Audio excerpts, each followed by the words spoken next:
BJP MP Laxman స్పందించారు.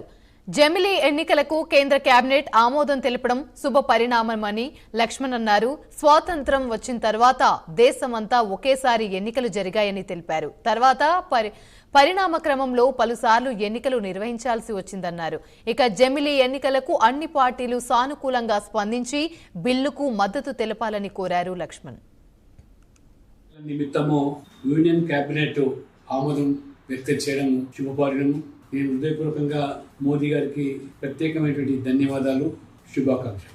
ఇది జమిలీ ఎన్నికలు అనేది స్వాతంత్రం వచ్చిన తర్వాత 1952 నుంచి 67 వరకు నిర్విరామంగా ఈ జమిలీ ఎన్నికలు జరిగినప్పటికీ పార్లమెంటు, అసెంబ్లీ, స్థానిక సంస్థలు ఆనాడు ఇందిరాగాంధీ గారు రాజకీయ అవసరాల కోసం ముందస్తుగా 1 సంవత్సరం ఎన్నికలు పోవడం వల్ల ఆ క్రమం తప్పిపోయింది. ఆ తర్వాత 356 ఆర్టికల్ విపక్ష ప్రభుత్వాలను రద్దు చేయడము, విచక్షణ రహితంగా ఇష్టానుసారంగా ఎన్నికలు జమిలీ ఎన్నికల నిమిత్తము